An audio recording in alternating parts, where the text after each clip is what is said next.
Hi, welcome to this edition of How To Cute. If this is the first time you've caught one of my videos, I do DIY all the time. You can click in the bottom right-hand corner at any time and subscribe for future videos. This is an overview of my mobile workbench. I'm just gonna kind of take you through a tour of it. It is mobile because this is a two-car garage that is actually a garage, not my workshop. So I typically take it from here outside. I'll show you that in a second. If you've got any questions on this build, please feel free to leave them in the comments. There's more details down in the description. At a future date, I'm actually gonna go through the build of this. So let's take this outside and I'll take you through it.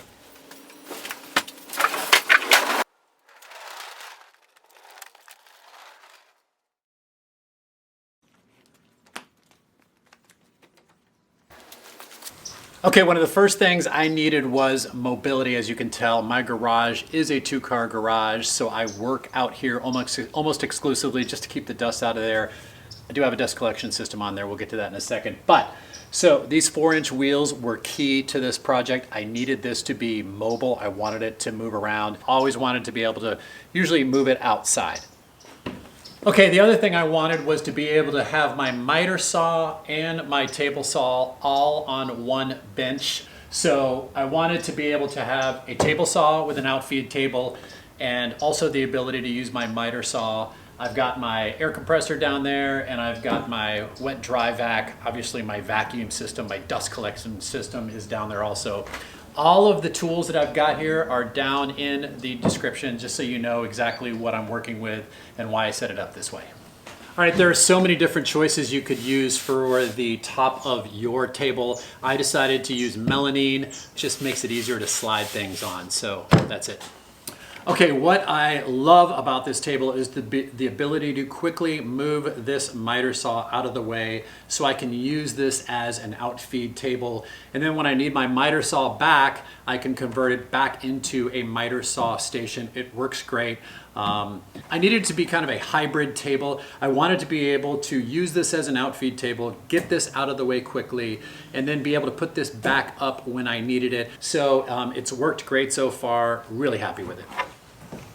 Another priority I had in this mobile workbench build, especially with the two-car garage, is storage. Storage for things that I need, whether it's attachments for my compressor, my wet dry vac, or maybe my table saw. So anywhere I could, I took advantage of 2x4 construction. So you've got 3.5 inches with a piano hinge and a router. I basically created tops for all the areas that I could store things. I'm showing you that now.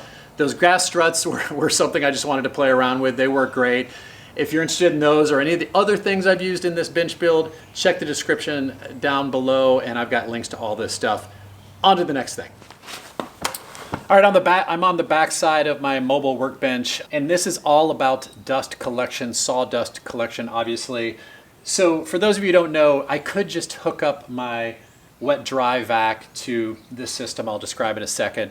But all the sawdust would go into my wet dry vac and you would spend your whole time cleaning out the air filter. And eventually it just gets really clogged up. So you really need to have something like this. This is called a dust stopper from Home Depot, not sponsored. It really is totally worth it. It works very well. Basically all the sawdust, not all, 99% of the sawdust ends up in here. And then there is some that obviously ends up in the wet dry vac, but it's a great system. I basically have the wet dry vac hooked up to the top. It says hose to vacuum, goes here.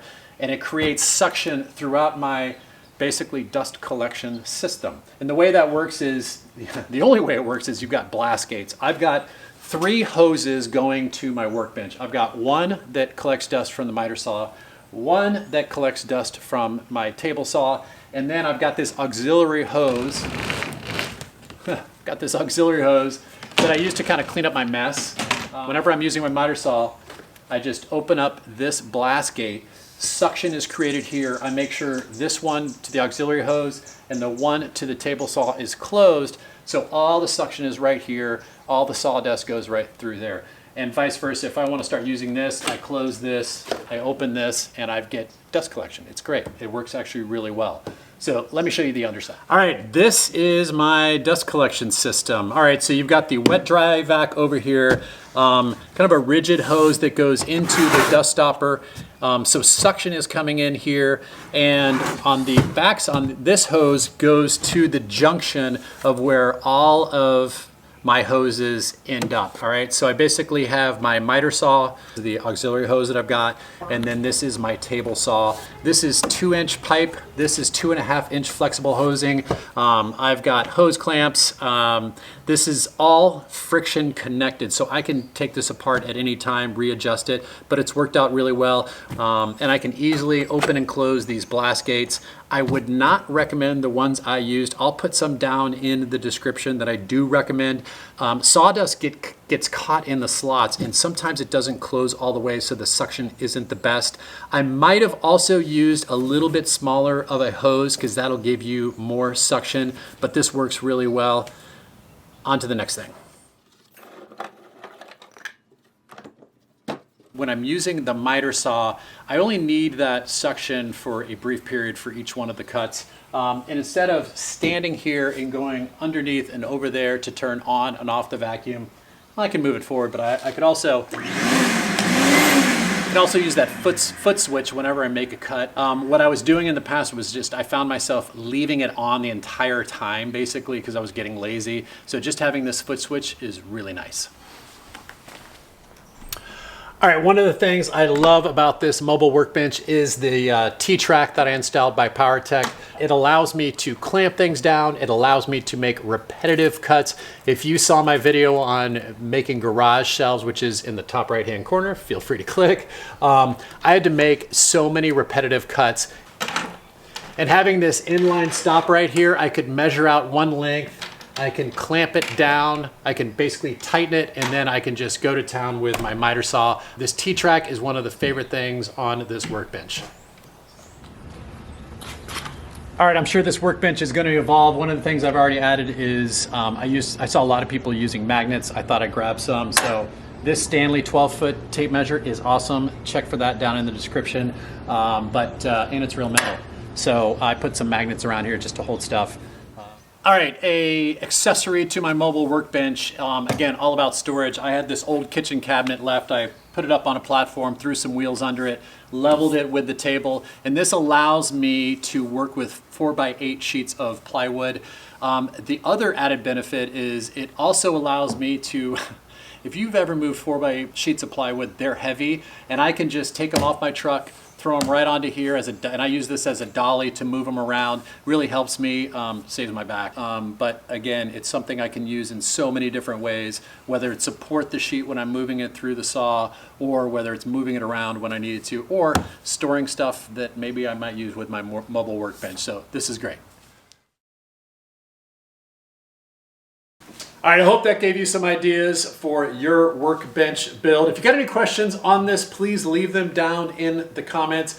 I'll put some details down in the description. I'm also going to put out a video on the actual build of this bench. A lot more details than that. It might be somewhere over here.